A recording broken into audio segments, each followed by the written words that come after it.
Hoy nos adentramos en uno de los misterios más inquietantes y desgarradores: 7 historias de terror sobre personas que desaparecieron mientras viajaban.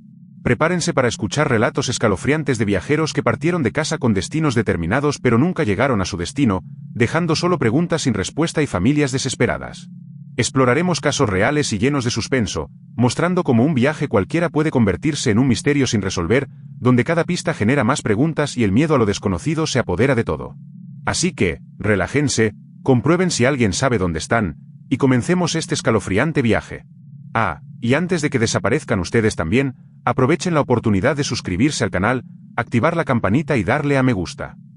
Esto ayuda mucho al canal y les asegura que no se pierdan ningún contenido aterrador como este. ¿Nos vemos? 1. El conductor nocturno.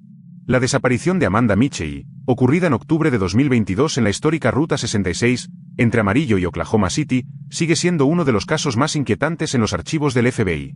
La joven de 23 años, que viajaba de Los Ángeles a Nueva York tras terminar la universidad, se convirtió en la protagonista de una pesadilla que reveló una serie de crímenes que habían aterrorizado a la región durante años.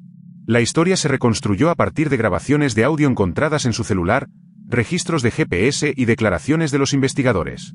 Amanda había decidido emprender el viaje por carretera como despedida de la vida universitaria. Su vehículo se averió cerca de Amarillo, Texas, alrededor de las 10 de la noche, dejándola varada en un tramo desierto de la famosa carretera. Tras horas esperando ayuda sin éxito, aceptó que la llevara un camionero que se presentó como Dale Thompson, un hombre de mediana edad de aspecto amable y trato educado.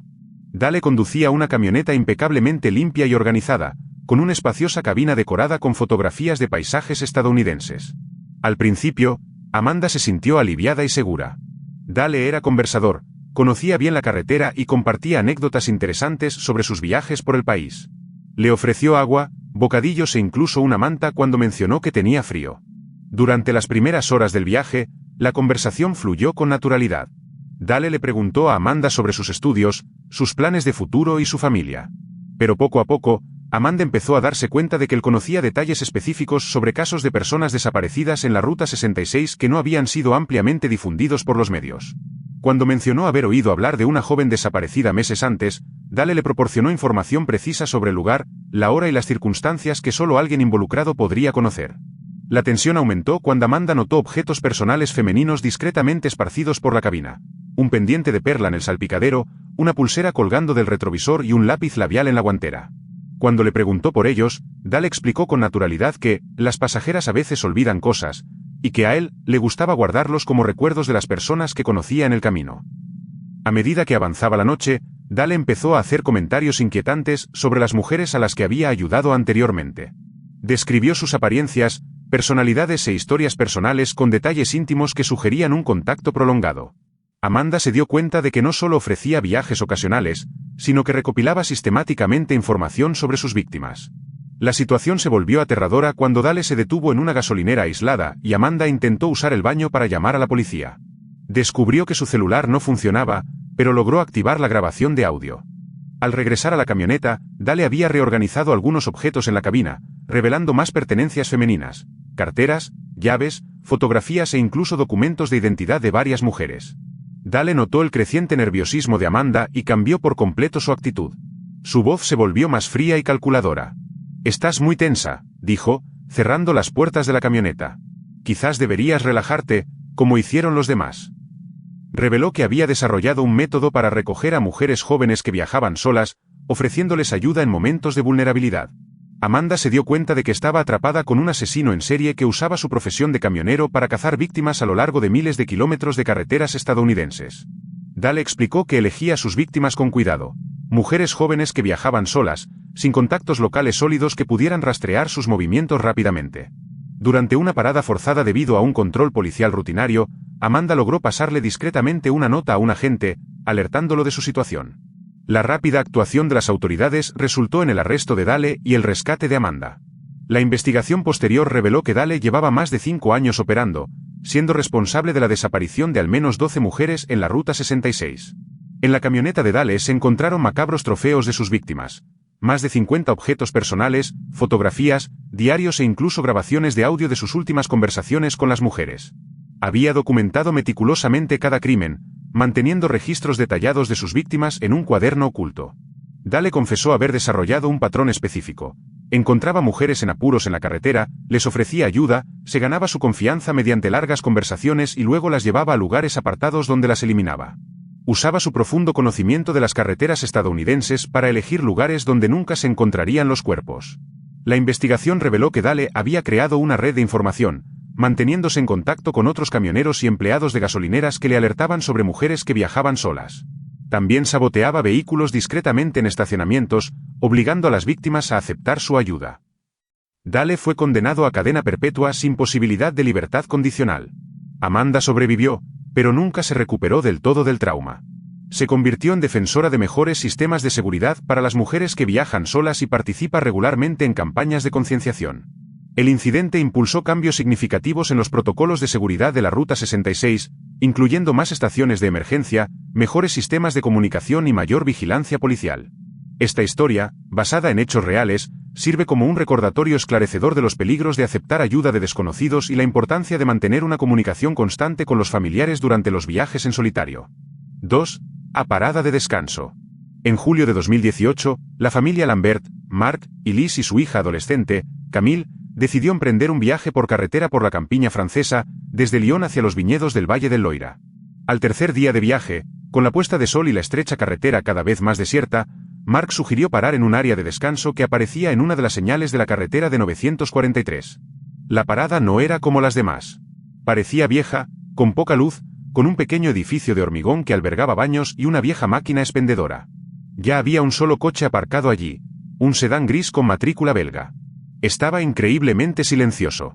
No se oían grillos, ni brisa entre los árboles, solo el sonido del motor apagándose al apagarlo Mark. Elise dudó en irse, pero Camille ya estaba abriendo la puerta y estirando las piernas. Al otro lado de la habitación, un hombre delgado de mediana edad, con un overol azul y una linterna en la mano, barría el suelo del baño. Los observaba discretamente, sin sonreír, y luego reanudó el barrido como si nada. Mark se acercó para preguntarles si era seguro pasar la noche allí. El hombre respondió con un marcado acento que sí, que llevaba años siendo el cuidador y que muchos viajeros habían descansado allí sin problema. Dijo que por la noche la zona estaba cerrada con puertas automáticas, por seguridad. Sonaba extraño, pero Mark no quería parecer paranoico. El cielo se oscureció por completo. Dentro del coche, Camille dormía con los auriculares puestos. Elise, inquieta, notó que el sedán belga seguía allí, pero no se movía. No había luces encendidas. «Me pregunto si todavía hay gente dentro», susurró. Mark respondió que quizá también estaban durmiendo. Alrededor de las 2 de la madrugada, un ruido metálico los despertó. Sonaba como si una puerta se cerrara. Mark salió a revisar y vio al conserje a lo lejos, cerca de la puerta de entrada, manipulando una caja eléctrica. Cuando le preguntó qué hacía, el hombre respondió que era un procedimiento rutinario, pero evitó el contacto visual. Mark regresó a su coche, inquieto. Fue entonces cuando notó que el sedán belga había desaparecido. Ni ruido de motor, ni luces. Estaba seguro de que lo habría oído si el coche hubiera arrancado. Se sentía incómodo. Decidió revisar el pequeño baño. La puerta estaba entreabierta y dentro había una luz tenue. Al entrar, encontró el aire sofocante y húmedo. En las paredes había marcas garabateadas con rotulador permanente. Nombres, fechas, matrículas. Algunas estaban tachadas. Otras tenían símbolos que no entendía. Al fondo del baño, una puerta de mantenimiento entreabierta dejaba escapar una luz fluorescente. Al acercarse, Mark oyó pasos rápidos tras él y se giró bruscamente. Nada. Solo el eco de su propio corazón acelerado. Regresó al coche y cerró todas las puertas con llave. Cuando le contó a Elise lo que había visto, ella insistió en que se fueran. Fue entonces cuando se dieron cuenta, la puerta de salida estaba cerrada. Completamente bloqueada por una barra de hierro que no estaba allí antes. Mark intentó pasar a toda velocidad con el coche, pero no se movió. Sin señal de celular, estaban atrapados. Durante las siguientes horas, observaron al hombre del overol dando vueltas entre los coches, deteniéndose un momento y mirando dentro, como si contara a los ocupantes. Poco después de las 4 de la madrugada, una camioneta blanca entró en el área de descanso. Rein aber un silencio inquietante. 3 jóvenes se bajaron. El conserje los saludó y luego señaló el coche de los Lambert. Los jóvenes se quedaron mirando unos segundos y luego entraron a los baños. Mark, sobresaltado, arrancó el motor y se preparó para cualquier movimiento. No ocurrió nada, hasta que, menos de 10 minutos después, la camioneta se alejó de nuevo. Los jóvenes ya no estaban en ella. Al amanecer, por fin llegó otro coche. Una anciana y su caniche. Mark corrió hacia ella, desesperado, y le explicó que llevaban atrapados allí desde la noche anterior. Ella frunció el ceño. «Pero, aquí no hay ninguna puerta, señor», dijo. Confundidos, corrieron de vuelta a la entrada, y efectivamente, ya no había barrotes, puertas ni obstáculos. El cuidador había desaparecido. No había rastro de él, ni de la furgoneta, ni del sedán belga. Solo la pequeña estructura de hormigón y la máquina expendedora. La mujer los llevó al pueblo vecino, donde denunciaron el incidente a la policía. Pero el agente, visiblemente escéptico, simplemente dijo: «Este lugar ni siquiera tiene un cuidador permanente. Está en ruinas. Nadie debería estar cuidando nada allí». Camille, en silencio, sostenía su celular. El día anterior, había tomado una foto de la señal de stop. En la imagen, un reflejo en el cristal de la cabina del asistente mostraba su rostro, pero el reflejo era diferente al del hombre que habían visto. Era el rostro de otro hombre. Alguien con ojos hundidos y expresión fría, mucho mayor. Casi cadavérico. El caso nunca se investigó a fondo. A día de hoy, algunos juran que el área de descanso en el kilómetro 148 de la de 943 ya no existe. Pero el nombre aún aparece en el GPS de algunos viajeros. Y de vez en cuando, alguien menciona, en foros de viajes poco conocidos, que ha estado allí, y que también sintió que alguien lo observaba mientras dormía. 3. El crucero de los desaparecidos. En junio de 2017, el crucero Aurelia zarpó de Génova en un viaje de 12 días por el Mediterráneo, con escalas programadas en Marsella, Palma de Mallorca, Barcelona y Tánger. Con capacidad para más de 3.000 pasajeros, el barco era conocido por ofrecer lujo asequible y un itinerario pensado para jóvenes adultos y parejas de vacaciones. Al cuarto día de viaje, a la mañana siguiente de la escala en Barcelona, se anunció la desaparición de un pasajero. El comunicado oficial solo mencionó un incidente aislado y pidió a los pasajeros que no se alarmaran. Sin embargo, para Isabelle Fournier, una bibliotecaria francesa de 34 años que viajaba sola, fue el detonante de una obsesión. Isabelle tenía la costumbre de observar discretamente a los pasajeros. A partir del segundo día, notó que algunos invitados ya no aparecían después de ciertas paradas. Al revisar las fotos que tomó durante la cena del segundo día, notó que una pareja que se había sentado a su lado nunca había sido vista. Al tercer día, una adolescente que charlaba con los animadores de la piscina desapareció.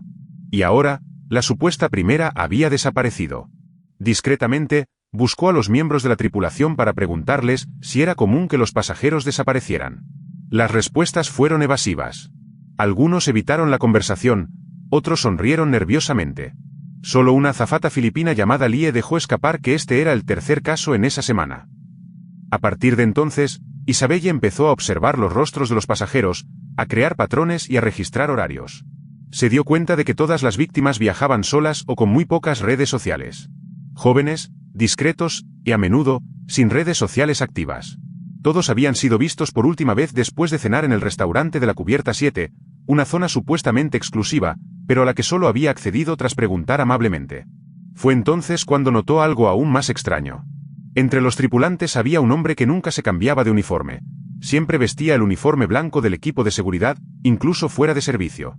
Alto, siempre con gafas de sol y con la cabeza rapada. Nunca hablaba con los pasajeros, pero siempre aparecía en las zonas donde se registraba la última ubicación de las víctimas.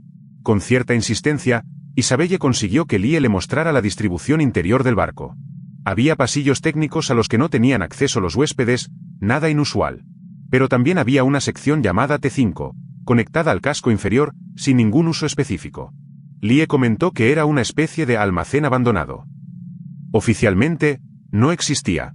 La noche anterior a la escala en Tánger, Isabelle vio, desde su balcón, un pequeño bote alejándose del barco. Era extraño. Ningún bote salvavidas debía usarse sin motivo, y mucho menos en medio del mar. Con una lente improvisada conectada a su celular, logró ampliar la imagen y reconoció al mismo hombre con gafas de sol que pilotaba el bote. Para entonces, Isabelle estaba convencida de que algo realmente siniestro estaba sucediendo. Intentó reportarlo al gerente de seguridad del crucero. La recibieron con formalidad, pero ese mismo día su tarjeta de acceso fue desactivada por problemas técnicos. Sus registros de comidas en la Cubierta 7 desaparecieron del sistema. Y Lie, la azafata, desapareció, fue reemplazada por otra que no conocía a nadie con ese nombre. En la mañana de la penúltima parada, en Malta, Isabelle decidió actuar. Siguió a un grupo de empleados que trasladaban carros de limpieza hacia los pasillos técnicos. Esperó el momento oportuno y se escondió en uno de ellos. La llevaron a un compartimento cerca del sector T5. Lo que vio allí la impresionó profundamente. El pasillo era estrecho, con puertas reforzadas y letreros desgastados. Una de las habitaciones estaba entreabierta, con una luz tenue que entraba desde el interior. Dentro había archivos. Montones de archivos, con nombres, fotos y números de cabaña. Cada carpeta tenía notas. Solo, voluntario para actividades, visto por última vez a las 10:40. Algunas estaban marcadas con una X roja. Otras con un círculo. Antes de que pudiera huir, Isabelle oyó pasos.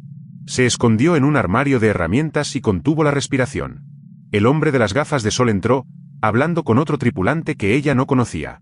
Hablaban de despachar a uno más hoy, y de que la profundidad de las coordenadas y 47 aún era segura.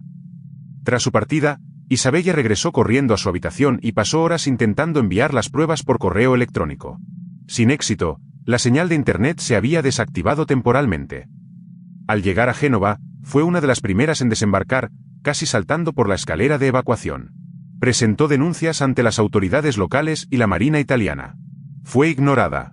Sin pruebas físicas, ni imágenes claras ni grabaciones de una voz identificable, su testimonio fue archivado. Unos meses después, Aurelia Sun cambió su nombre y comenzó a operar en rutas más pequeñas en el mar Adriático. En los años siguientes, siguieron apareciendo informes similares en foros de viajes. La gente notaba desapariciones repentinas. Los tripulantes actuaban como si nada hubiera pasado.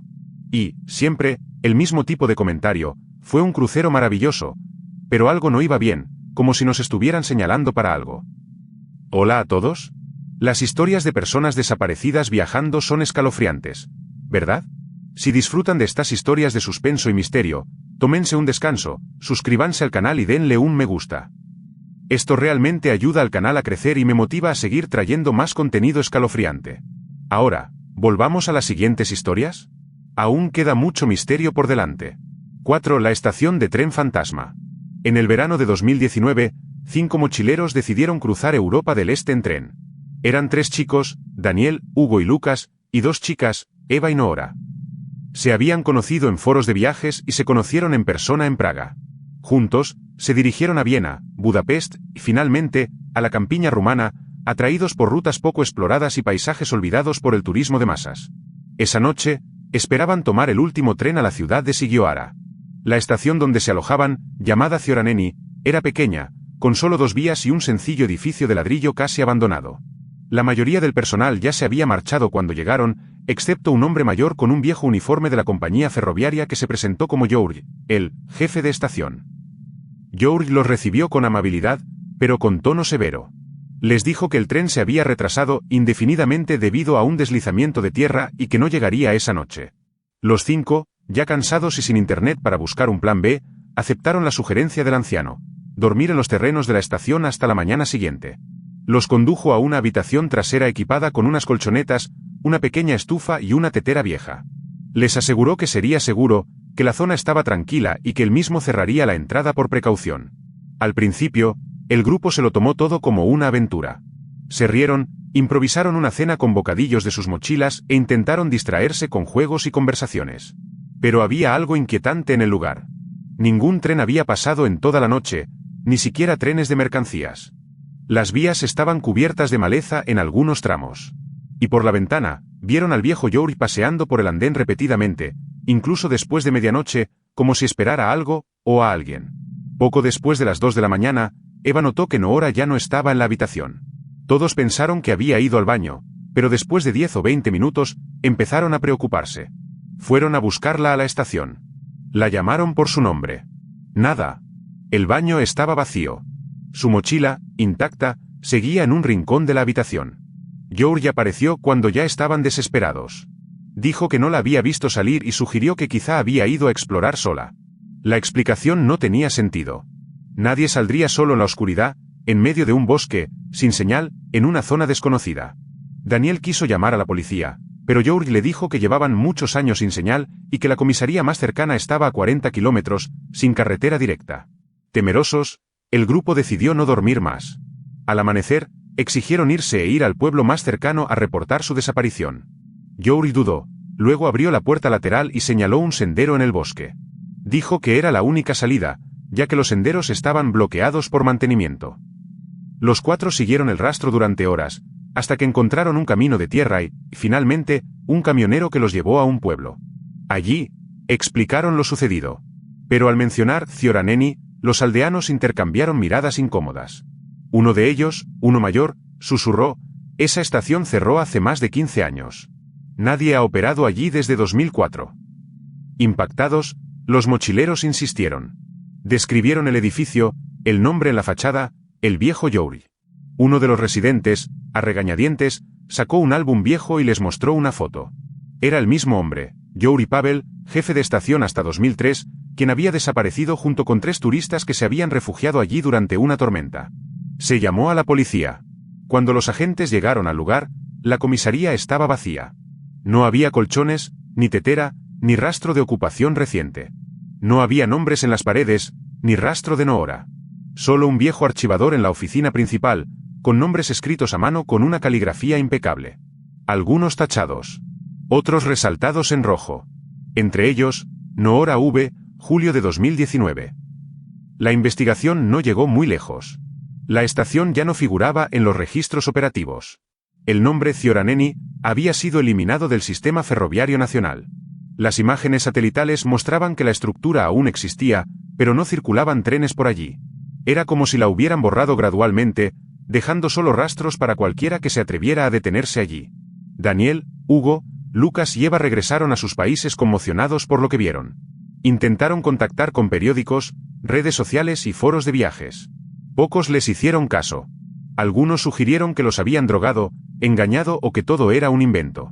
Pero desde entonces, han surgido informes similares de mochileros que se perdieron en carreteras rurales rumanas y juraron haber dormido en una estación de tren que ya no existe. Y en una publicación poco conocida de 2022 en un foro de senderos abandonados, un usuario anónimo publicó una foto borrosa de un andén rodeado de maleza, con una figura al fondo con un viejo uniforme ferroviario. El título de la publicación dice: Zioraneni sigue esperando a los que están perdidos. 5. El guía turístico. En noviembre de 2016, un grupo de 6 turistas europeos decidió emprender una excursión de un día a las cuevas de Pang Nga, en el sur de Tailandia. Entre ellos se encontraban 2 parejas, Sophie y David, de Francia, y Martina y Jonas, de Suecia, así como 2 mochileros que se habían conocido en un hostal de Phuket, Leo, un alemán, y Matteo, un italiano. El plan era simple: escapar de las rutas convencionales, explorar formaciones naturales poco conocidas y vivir una experiencia fuera de lo común. En el hostal, una empleada recomendó a un guía local conocido simplemente como Channarong. Según ella, tenía experiencia, hablaba inglés y ofrecía tours exclusivos a zonas no abiertas al público general. Aunque no tenía presencia en línea ni una empresa registrada, al grupo le entusiasmó la idea de algo más auténtico y lo contrataron ese mismo día. A la mañana siguiente, Channarong apareció con una furgoneta destartalada y equipo de espeleología.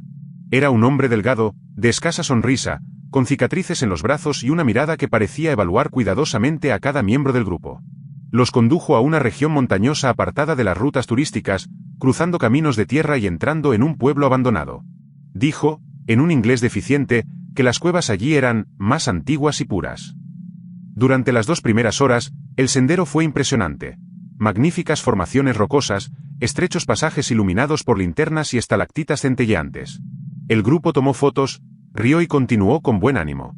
Pero después de la tercera hora, el ánimo empezó a cambiar. Channarong se desvió de la ruta planeada, diciendo que tenía un nuevo túnel que mostrar. La entrada era un estrecho agujero en la ladera de una pared rocosa, parcialmente cubierto de hojas secas. El paso requería arrastrarse unos metros.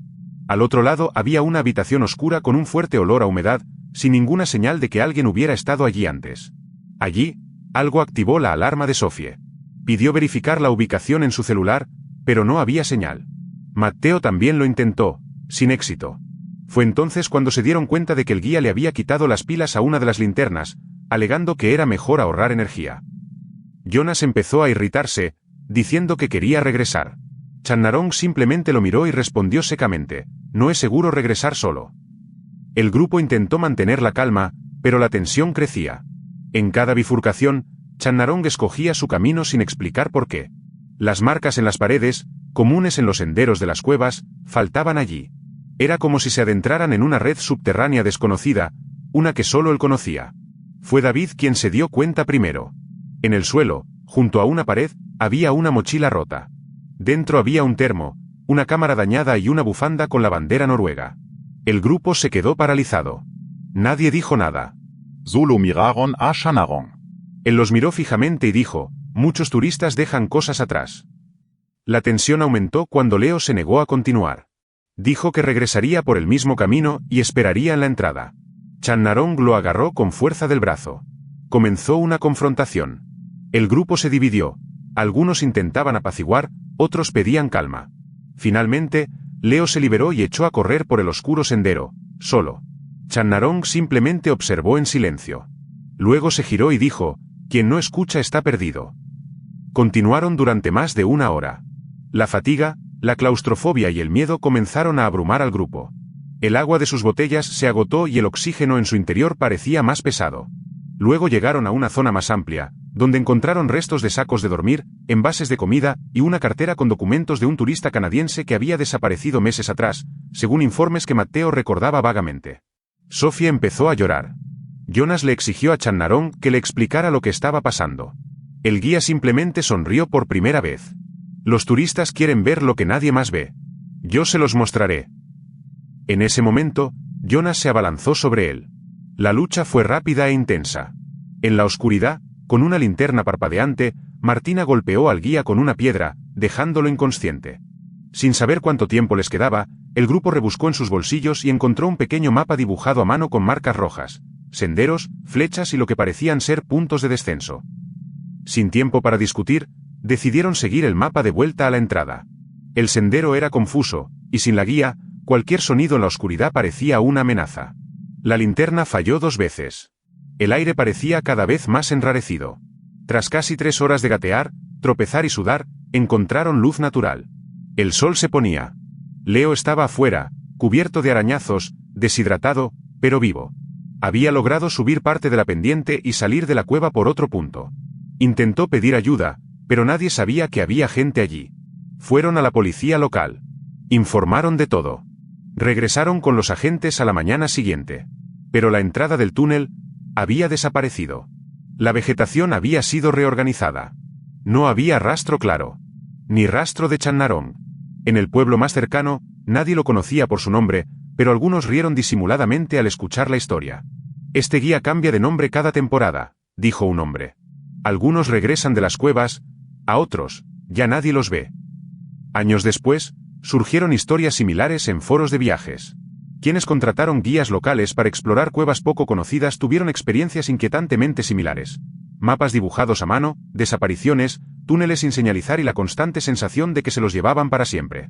6. La posada de la carretera.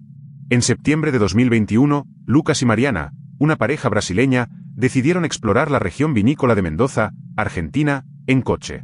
Era el tipo de viaje que siempre habían soñado. Viñedos, paisajes andinos, posadas rústicas en medio de la nada. Pero al 5.º día, el tiempo cambió drásticamente. Se desató una tormenta repentina y de regreso a San Juan, se vieron obligados a desviarse de la carretera principal. Su señal de GPS se había cortado. No había posibilidad de continuar el viaje. Fue entonces cuando vieron un desgastado letrero de madera, meciéndose al viento: hospedaje del sur 2 km. La única opción en medio de la nada desoladora. La posada era pequeña, de piedra y madera oscura, con ventanas viejas y cortinas gruesas que apenas dejaban entrar la luz. Un generador zumbaba con fuerza en la parte trasera. En la recepción, un hombre de aspecto rural, piel bronceada y fuerte acento los recibió con seca amabilidad. Dijo que siempre se iba la luz cuando llovía, pero que ya estaban acostumbrados. «Tienes suerte de haber encontrado este lugar», dijo sonriendo. «Aquí, el mundo se detiene». El ambiente era denso, pero la pareja estaba demasiado cansada para exigir. Pagaron en efectivo, la máquina no funcionaba, y los llevaron a una habitación en el piso superior. El pasillo era largo y silencioso, con solo 2 puertas ocupadas. Había un aroma dulce en el aire, como a flores marchitas mezcladas con un producto de limpieza barato. La cena se sirvió en una sala común. Un guiso de carne, pan rústico y vino de la casa. A Lucas le pareció un sabor extraño, algo metálico. Mariana apenas comió. Otras 2 parejas también cenaban. Una era argentina y la otra parecía alemana. Nadie dijo mucho. La pareja argentina parecía inquieta, intercambiando miradas rápidas como esperando algo. El posadero observaba desde lejos, sentado en un sillón oscuro junto a la chimenea apagada. Después de cenar, la pareja sintió un cansancio repentino, como si algo los agotara. Subieron tambaleándose a su habitación, con la vista borrosa y los músculos pesados. Lucas incluso comentó: «Ese vino era extraño, ¿no?». Pero Mariana ya estaba acostada, con los ojos pesados. Media hora después, él también se desmayó. Alrededor de las 3 de la madrugada, Lucas despertó con el sonido de un motor. Por la ventana, vio una camioneta negra sin distintivos que se detenía discretamente detrás de la posada. 2 hombres bajaron. Uno de ellos encendió un cigarrillo y sacó una gran bolsa de plástico de la parte trasera del vehículo. Lucas observaba en absoluto silencio, sintiendo que el pánico se apoderaba de él como una fiebre. En otra bolsa, algo se movió. Intentó despertar a Mariana, pero dormía profundamente, como en trance. Sus ojos se movían bajo los párpados, pero no respondía a las llamadas ni a los temblores desesperados. Su celular no tenía señal. Y ahora, estaba muerto, a pesar de haberlo dejado con un 70% de carga antes de acostarse. El cargador también había desaparecido. Lucas caminaba por el pasillo con paso ligero. Las puertas de las otras habitaciones estaban entreabiertas. En una de ellas, había ropa y mochilas esparcidas, pero no había rastro de nadie dentro. La pareja argentina también había desaparecido. En la cocina, a la tenue luz de una lámpara de emergencia, vio al posadero hablando con un hombre con gorra militar. Sobre la mesa había documentos, pasaportes y una carpeta con fotos. Reconoció el rostro de Mariana, fotocopiado en un archivo con información médica y datos personales. Al pie, una nota: sana, joven, perfil de alto rendimiento. Lucas casi se cae de espaldas. Corrió de vuelta a su habitación. Cerró la puerta con llave. Intentó despertar a Mariana de nuevo, pero estaba sudando, con los labios secos y los ojos entornados. No había tiempo. Usó la cabecera para bloquear la entrada. Pasó toda la noche alerta, con un cuchillo de cocina en la mano. Al amanecer, oyó bocinas afuera. Era la policía. 2 autos y una camioneta. Lucas no lo entendió al instante. Pero minutos después, alguien tocó a la puerta. «Policía. ¿Están bien?». La pareja argentina logró escapar por la ventana del baño de su habitación y caminó casi 2 horas hasta encontrar una pequeña gasolinera. Allí, reportaron lo que habían visto. La patrulla llegó a la posada temprano en la mañana. En la parte trasera, encontraron una habitación oculta con paredes acolchadas, cámaras de seguridad y barras portátiles. En el sótano, encontraron documentos falsificados, chips de celulares, jeringas y listas de compradores. Todo estaba organizado en carpetas con fotos de viajeros. El posadero fue arrestado junto con 2 cómplices. Afirmaron que simplemente vendían información, pero la investigación destapó una red más amplia: traficantes de personas que operaban en la frontera entre Argentina, Bolivia y Paraguay. Algunos turistas fueron aislados, a menudo sin reservas oficiales ni registro digital. Los sedaron y los llevaron en camionetas durante la noche para intercambiar puntos. El caso fue silenciado por los medios de comunicación. Algunos periódicos locales lo informaron brevemente como arresto por secuestro en alojamiento ilegal. No se mencionó la trata de personas. Unos meses después, el lugar apareció en Google Maps como cerrado temporalmente. Hoy en día, no existe un registro oficial de la posada. Pero en grupos de viajeros cerrados, la historia se cuenta como advertencia. Y, en foros poco conocidos, aún circulan fotos de drones de un lugar en ruinas junto a la Ruta 40. Un lugar donde el mundo realmente se detiene, y a veces, también la gente. 7. El autobús de medianoche. En enero de 2020, en el norte de México, una línea de autobuses llamada Sol del Norte ofrecía viajes nocturnos entre pueblos pequeños y la capital. Los autobuses eran viejos, pero económicos. Para muchos trabajadores y estudiantes, era la única opción para largas distancias. Una de las rutas más populares era la de las 11:45, que salía de Ciudad Valles hacia la Ciudad de México. Se la conoció entre los locales como el camión de medianoche. Esa noche, entre los pasajeros estaban Carolina, un estudiante de enfermería que visitaba a unos familiares, Mateo, un mochilero español que viajaba por el país, 2 mujeres que regresaban de una peregrinación, un hombre de traje y una mochila sencilla, y unos 10 pasajeros más. El conductor, silencioso, alto y de expresión severa, revisó los billetes en silencio. Cerró la puerta con llave antes de partir. Durante la primera hora, todo parecía normal. Algunos dormían, otros escuchaban música. El aire acondicionado emitía un zumbido molesto pero constante. La carretera estaba oscura y desierta. Mateo intentó conversar con Carolina, pero ella llevaba auriculares. Fue entonces cuando el autobús aminoró la marcha de repente. Se detuvieron en medio de la nada, una carretera estrecha rodeada de hierba alta. No había gasolinera ni farolas. Llamaron a uno de los pasajeros por su nombre. Dudó, pero salió. Dos figuras esperaban afuera. Una de ellas abrió la puerta trasera de una camioneta oscura. El pasajero subió. El autobús continuó su camino sin decir palabra. Algunos lo encontraron extraño, pero no lo cuestionaron. Era tarde y estaban cansados. Pero media hora después, otra parada. Llamaron a otro nombre. Esta vez, una mujer. Ella también dudó, mirando a su alrededor como si no entendiera. El conductor la miró fríamente y repitió el nombre. Los pasajeros comenzaron a intercambiar miradas. Ella se bajó. Carolina murmuró algo para sí misma. Mateo oyó, esto está mal. Intentó preguntarle al conductor qué pasaba, pero la ignoraron. El hombre del traje, sentado en las últimas filas, se acercó y le susurró a Mateo. Cállate. No querrás ser el siguiente. La siguiente parada fue aún más tensa. Llamaron a Carolina. Se quedó paralizada. Dijo que no se bajaría. El conductor se giró para mirarla. Las luces del autobús iluminaban solo la maleza y un camino de tierra a un lado. Otra camioneta se detuvo. Esta vez, 3 hombres esperaban afuera. Señorita. ¿Es usted? Vaya ahora. Dice o motorista, respido. Carolina empezó a llorar. Algunos pasajeros protestaron. El hombre del traje permaneció en silencio. Cuando un señor mayor intentó ponerse de pie y defender a la niña, uno de los pasajeros de atrás sacó una pistola, y con calma, la apuntó hacia el pasillo. Toma asiento. Esto no es personal. Solo sigue las instrucciones. Se llevaron a Carolina a la fuerza. La puerta del autobús se cerró. Silencio. El hombre armado regresó a la parte trasera y se cruzó de brazos. Nadie más se atrevió a hablar. Mateo, temblando, fingió dormir. Pero lo memorizó todo: las caras, la ropa, las filas. Pasaron más de 1 hora sin parar. Algunos pasajeros intentaron disimular su pánico. Otros parecieron aceptarlo, como si fuera inevitable. A las 4 de la madrugada, otra parada. El conductor se bajó del autobús y habló con alguien por radio. El camino parecía igual, pero algo había cambiado. El cielo empezaba a clarear. El hombre del traje aprovechó el momento y se levantó discretamente. Mateo lo vio dejar caer un papel arrugado cerca del cubo de basura. Unos minutos después, el autobús se detuvo en una calle lateral y se detuvo por completo. El conductor apagó el motor y salió sin dar explicaciones. El hombre armado desapareció entre los árboles. Pasaron 20 minutos. Entonces apareció un coche patrulla. Un agente uniformado abrió la puerta del autobús.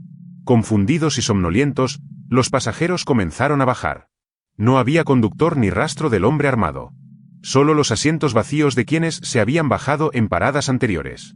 El agente les pidió calma y anotó sus nombres. Mateo fue el único que lo contó todo: las paradas, los nombres mencionados, el arma, las desapariciones. La policía dijo que investigaría. Pero el informe presentado solo decía parada forzada por problema mecánico. En los días siguientes, Mateo intentó contactar con periódicos, ONG y grupos de personas desaparecidas. Fue ignorado. Publicó en foros de viajes. Alguien respondió: yo también viajé con esa cola. Sex algo parecido. Fui de los pocos que se quedaron hasta el final. Otros empezaron a compartir historias similares. La gente recordaba paradas extrañas. Personas que se habían quedado dormidas y nunca despertaron. Compañeros de viaje que al día siguiente simplemente ya no estaban. Sol del Norte cesó sus operaciones 3 meses después, alegando dificultades financieras debido a la pandemia.